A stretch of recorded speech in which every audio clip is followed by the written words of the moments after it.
जय श्री कृष्णा। राधे राधे। भक्त जैनों, आज आप श्रवण करेंगे शुक्र देवता की कहानी। सुनने मात्रा से भाग्यशाली और बुद्धिमान बनती है संतान। जाने क्यों? हर माँ चाहती है कि उनकी जो भी संतान हो वो अपना और अपने परिजनों का नाम रोशन करे, अच्छे काम करे और अपनी ज़िंदगी में सफलता हासिल करे। इसके लिए वो कई प्रयास करते हैं, लेकिन आपको बता दें कि सिर्फ बाहरी प्रयास मात्रा से सब कुछ संभव नहीं है। इसके लिए आपको भगवान शुक्र की आराधना करने की ज़रूरत है। शुक्रवार के दिन भगवान शुक्र की कहानी सुनकर आप इसका लाभ ले सकते हैं। तो बोलो शुक्र देव की जय, शुक्र भगवान की जय। संतान सुख जीवन के सबसे आनंदमयी सुखों में से एक है। जिनको संतान होती है और वो संतान संस्कारी, बुद्धिमान और भाग्यशाली हो तो जिंदगी बन जाती है। लेकिन कुछ माता पिता की संतान ऐसी भी होती है जिसके कारण उन्हें समाज में या यूँ कहे कि लगभग हर जगह अपमान या निराश भोगना पड़ती है। ऐसी मान्यता है कि इसके लिए कहीं ना कहीं माता पिता की कुंडली में, यह संतान की कुंडली में कोई ग्रह दोष है जिसके कारण यह सब होता है। इसके लिए आपको परेशान होने की ज़रूरत नहीं है। हम आपको बताएंगे कि भाग्यशाली और बुद्धिमान संतान प्राप्ति के लिए आप क्या उपाय कर सकते हैं। पुराणों के अनुसार ब्रह्मा जी के मानस पुत्र भृगु ऋषि का विवाह प्रजापति दक्ष की कन्या खयाति से हुआ, जिसे धाता विधाता दो पुत्र और श्री नाम की कन्या का जन्म हुआ। भगवत पुराण के अनुसार भृगु ऋषि के कवि नाम के पुत्र भी हुए, जो कालांतर में शुक्राचार्य नाम से प्रसिद्ध हुआ। महर्षि अंगिरा के पुत्र जीव यानी गुरु और महर्षि भृगु के पुत्र कवि यानी शुक्र समकालीन थे। योग्य पवित्र संस्कार के बाद दोनों ऋषियों की सहमति से अंगिरा ने दोनों बालकों की शिक्षा का दायित्व लिया। कवि महर्षि अंगिरा के पास ही रह कर अंगिरा नंदन जीव के साथ ही विद्या अध्ययन करने लगा। आरंभ में तो सब समन्वय रहा, पर बाद में अंगिरा अपने पुत्र जीव की शिक्षा की और विशेष ध्यान देने लगा। वो कवि की उपेक्षा करने लगे। कवि ने इस भेदभाव पूर्ण व्यवहार को जानकर अंगिरा से अध्ययन बीच में ही छोड़कर जाने की अनुमति ले लिया और गौतम ऋषि के पास पहुंच गया। गौतम ऋषि ने कवि की संपूर्ण कथा सुनकर उसे महादेव की शरण में जाने का उपदेश दिया। महर्षि गौतम के उपदेश अनुसार कवि ने गोदावरी के तट पर शिव की कठिन आराधना की। स्तुति और आराधना से प्रसन्न होकर महादेव ने कवि को देवों को भी दुर्लभ मृत संजीवनी नमक विद्या प्रदान किया और कहा कि जिसे मृत्यु व्याकृत पर तुम इसका प्रयोग करोगे वो जीवित हो जाएगा। साथ ही गर्हतव्य प्रदान करते हुए भगवान शिव ने कहा कि आकाश में तुम्हारे तेज सब नक्षत्रों से अधिक होगा। तुम्हारे उदित होने पर ही विवाह आदि शुभ कार्य आरंभ किया जाएगा। अपनी विद्या से पूजित होकर भृगु नंदन शुक्रादित्य के गुरु पद पर नियुक्त हुआ। जिन अंगिरा ऋषि ने उनके साथ उपेक्षा पूर्ण व्यवहार किया था, उन्हीं के पुत्रा जीवपुत्रा कच्छ को संजीवनी विद्या देने में शुक्रा ने तनिक भी संकोच नहीं किया। जय माँ संतोषी, जय माँ संतोषी। भक्त जनों, अब श्रवण करेंगे संतोषी माता की व्रत कथा। एक बुढ़िया माई थी जिसके 7 बेटे थे। उनमें से 6 कमाते हैं और 1 ना कमाने वाला था। वो बुढ़िया माई उन 6 को अच्छी रसोई बनाकर बड़े प्रेम से खिलाती है, पर 7वें को बाचा कुचा जूठन वो खिलाती है, परंतु वो भोला था। आते मन में कुछ भी विचार नहीं करता था।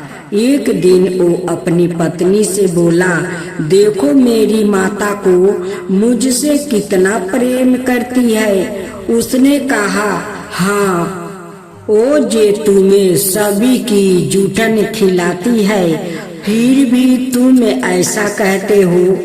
चाहे तो तुम समय आने पर देख सकते हो। एक दिन बहुत बड़ा त्योहार आया।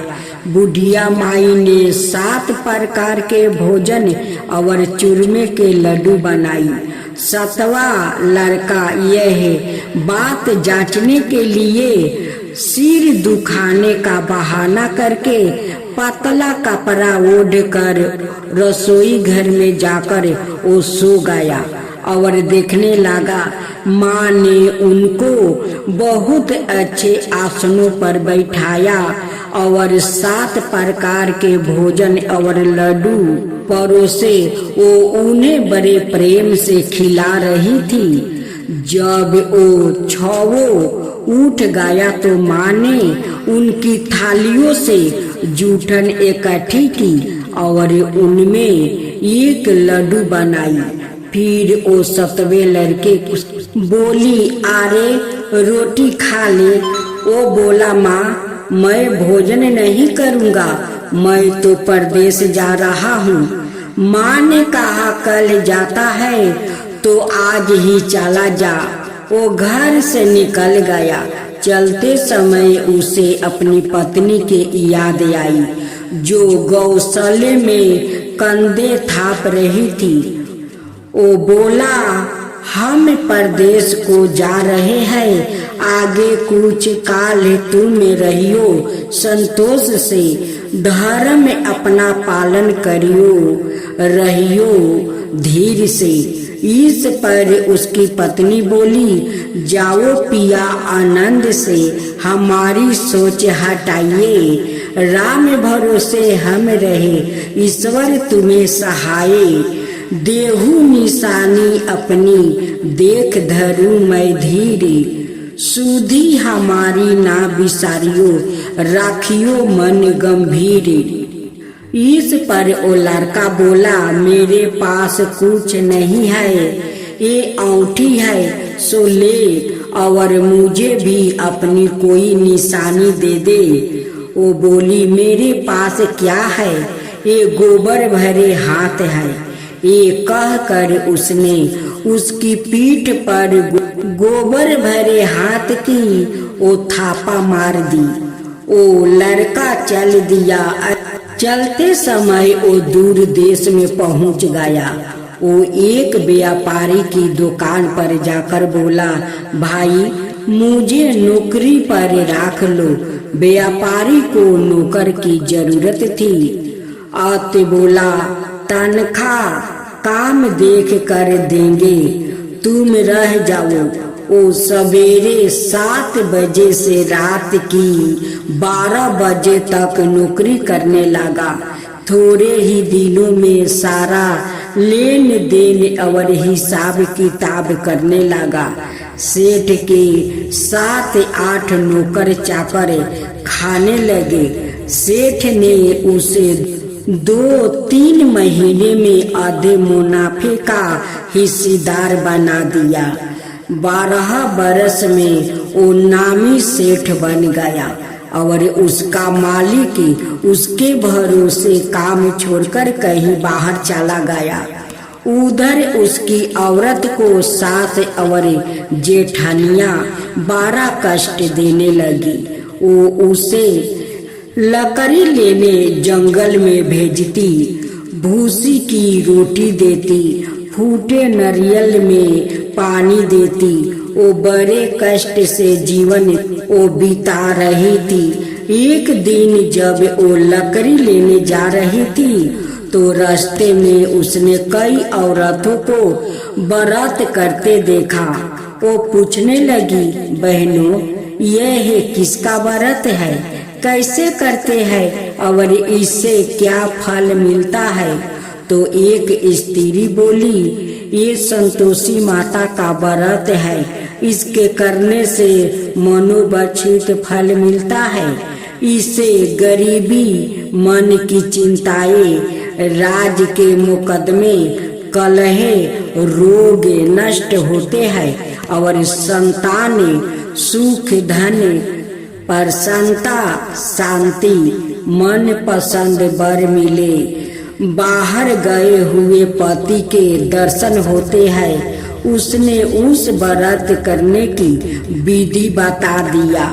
उसने रास्ते में सारी लकड़ियां बेच दी, गुड़ और चना ले लिया। उसने व्रत करने की तैयारी की। उसने सामने एक मंदिर देखा तो पूछने लगी, यह मंदिर किसका है? वो कहने लगी, यह संतोषी माता का मंदिर है। वो मंदिर में गई और माता के चरणों में वो लेटने लगी। वो दुखी होकर विनती करने लगी, माँ मैं अज्ञानी हूँ, मैं बहुत दुखी हूँ, मैं तुम्हारी शरण में हूँ, मेरा दुख दूर करो। माता को दया आ गई। एक शुक्रवार को उसके पति का पत्र आया और अगले शुक्रवार को पति का भेजा हुआ धन मिला। अब तो जेठ जेठानी और सास नाक से कुरा कर कहने लगी, अब तो इसकी खातिर बढ़ेगी, ये बुलाने पर भी नहीं बोलेगी। वो बोली, पत्र और धन आवे तो सभी को अच्छा है। उसकी आंखों में आंसू आ गया। वो मंदिर में गई और माता के चरणों में गिरकर बोली, हे माँ, मैंने तुमसे पैसा कब मांगा था? मुझे तो अपना सुहाग चाहिए। मैं तो अपने स्वामी के दर्शन और सेवा करना मांगती हूँ। तब माता ने प्रसन्न होकर कहा, जा बेटी, तेरा पति आवेगा। वो बड़ी प्रसन्नता से घर गई और घर का काम काज करने लगी। उधर संतोषी माता ने उसके पति को सपने में घर जाने और पत्नी की याद दिलाई। उसने कहा, माँ मैं कैसे जाऊं? परदेश की बात है, लेन देन का कोई हिसाब नहीं है। माँ ने कहा, मेरी बात माने, सवेरे नहा धोआ करे, मेरा नाम लेकर घी का दीपक जला कर दंडवत करके दुकान पर बैठ जाना। देखते देखते सारा लेन देन साफ हो जाएगा, धन का ढेर लग जाएगा। सवेरे उसने अपने सपने की बात सभी से कही तो सब दिल लगी उड़ाने लगे। वो कहने लगे कि कहीं सपने में भी सत्य होते हैं। पर एक बुढ़िया ने कहा, भाई जैसे माता ने बताया है वैसे ही करने में क्या डर है। उसने नहा धोआकर माता को दंडवत करके घी का दीपक जलाया और दुकान पर जाकर बैठ गया। थोड़ी ही देर में सारे लेन देन साफ हो गया, सारा माल बिक गया और धन का ढेर लाग गया। वो प्रसन्न हुआ और घर के लिए गहने और सामान बेगरह खरीदने लगा। वो जल्दी ही घर को रवाना होगा। उधर बेचारी उसकी पत्नी रोज लकड़ियाँ लेने जाती है और रोज संतोषी माता की सेवा करती है। उसने माता से पूछा, हे माँ, यह धूल कैसी उड़ रही है। माता ने कहा, तेरी पति आ रहा है, तू लकड़ियाँ के 3 बोझा बना ले, एक नदी के किनारे रख दे, एक यहाँ रख दे और तीसरा अपने सिर पर रख ले। तेरे पति के दिल में उसे लकड़ियाँ का गूठा को देखकर मोह पैदा होगा। जब वो यहाँ रुक कर नाश्ता पानी करके घर जाएगा तब तू लकड़ियाँ उठाकर घर जाना और चौखट के बीच में गट्ठर डालकर जोर जोर से 3 आवाज लगाना, सासू जी लकड़ियाँ का गूठा लो, भूसी की रोटी दो और नारियल के खोपरे में पानी दो। आज मेहमान कौन आया है। इसने माँ के चरण छुआ और उसके कहे अनुसार सारा कार्य किया। वो तीसरा गूठर लेकर घर गई और चौखट के बीच डालकर कहने लगी, सासू जी लकड़ियाँ का गूठर लो, भूसी की रोटी दो, नारियल के खोपरे में पानी दो। आज मेहमान कौन आया है। यह सुनकर सास बाहर आकर कपट भरे वचनों से उसके दिए हुए कष्टों को भुलाने लगी। बेटी, तेरा पति आया है, आ मीठा भात और भोजन करे और गहने कपड़े पहने। अपनी माँ के ऐसे वचन सुनकर उसका पति बाहर आया और अपनी पत्नी के हाथ में अंगूठी देखकर वो व्याकुल हो उठा। उसने पूछा, यह कौन है। माँ ने कहा, ये तेरी बहू है, आज 12 बरस हो गया। ये दिन भर घूमती फिरती है, काम काज करती नहीं है, तुझे देखकर नखरे करती है। वो बोला, ठीक है, मैंने तुझे और इसे देख लिया है, अब मुझे दूसरे घर की चाबी दे दो, मैं उसमें रहूंगा। माँ ने कहा, ठीक है, जैसी तेरी मर्जी। और उसने चाबियों का गुच्छा पटक दिया। उसने अपना सामान तीसरी घर के भीतर में रख दिया। एक ही दिन में वो राजा के समान ठाट बाट वाले बन गया। इतने में अगले शुक्रवार आया। बहू ने अपने पति से कहा, मुझे संतोषी माता के व्रत का उद्यापन करना है। वो बोला, बहुत अच्छा, खुशी से कर लो। जल्दी ही उद्यापन की तैयारी करने लगी। उसने जेठानी के लड़कों को भोजन के लिए कहा। जेठानी मान लिया।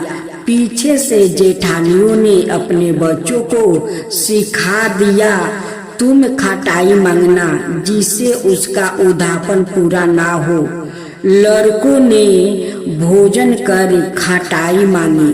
बहू कहने लगी, भाई खटाई किसी को नहीं दी जाएगी, यह संतोषी माता का प्रसाद है।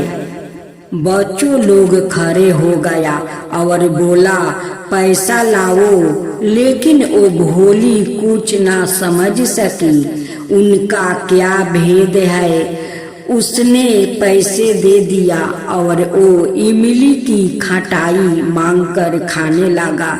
इस पर संतोषी माता ने उस पर रुष्ट हो गई। राजा के दूत उसके पति को पकड़ कर ले गया। वो बेचारी बड़ी दुखी हुई और रोती हुई माता जी के मंदिर में गई और उनके चरणों में गिरकर कहने लगी, हे माँ, यह क्या किया? हंसा कर अब तुम मुझे क्यों रुलाने लगी? माता बोली, पुत्री, मुझे दुख है कि तुमने अभिमान करके मेरा व्रत तोड़ा है और इतनी जल्दी सब बातें भुला दिया है। वो कहने लगी, माता, मेरे कोई अपराध नहीं है। मुझे तो लड़कों ने भूल में डाल दिया। मैंने भूल से ही उन्हें पैसा दे दिया। माँ, मुझे क्षमा करो, मैं दोबारा तुम्हारा उद्धापन करूंगी। माता बोली, जा, तेरा पति रास्ते में आता हुआ ही मिलेगा। उससे रास्ते में उसका पति मिला। उसके पूछने पर वो बोला, राजा ने मुझे बुलाया था, मैं उसे मिलने गया था। वो फिर घर चले गए। कुछ ही दिन बाद फिर शुक्रवार आया। वो दोबारा पति की आज्ञा से उद्धापन करने लगी। उसने फिर जेठानी के लड़कों को बुलाने गई। जेठानी ने फिर वही बात सिखा दी। लड़के भोजन की बात पर फिर खटाई मांगने लगा। उसने कहा, खटाई कुछ भी नहीं मिलेगी, आना है तो आओ और नहीं आना है तो मत आओ। यह कहकर वो ब्राह्मणों के लड़कों को लाकर भोजन कराने लगी। यथाशक्ति उसने उन्हें दक्षिणा दी। संतोषी माता उस पर बड़ी प्रसन्न हुई। माता की कृपा से 90 मास में उसके एक चंद्रमा के समान सुंदर पुत्र हुआ। अपने पुत्र को लेकर वो रोजाना मंदिर जाने लगी। एक दिन संतोषी माता ने सोची कि यह रोज यहाँ आती है, आज मैं इसके घर चली जाऊं, इसका संसार देखूं। यह सोचकर उसने एक भयानक रूप धारण किया। गुड़ और चने से सने हुए माता ने मुख पर लगा लिया, सूर्य के समान ओठ कर लिया, जिन पर मक्खियाँ भिनभिना रही थी। इसी सूरत में वो उसके घर गई। देहली में पाँव रखते ही उसकी सास बोली, देखो कोई डाइन आ रही है, इसे भगाओ नहीं तो किसी को खा जाएगी। लड़के भागकर खिड़की बंद करने लगा। 7वें लड़के की बहू खिड़की से देख रही थी। ओ ही से चिल्लाने लगी, आज मेरी माता मेरे ही घर आई है, आज मेरी माता मेरे ही घर आई है। यह कहकर उसने बच्चों को दूध पिलाने से हटा दिया।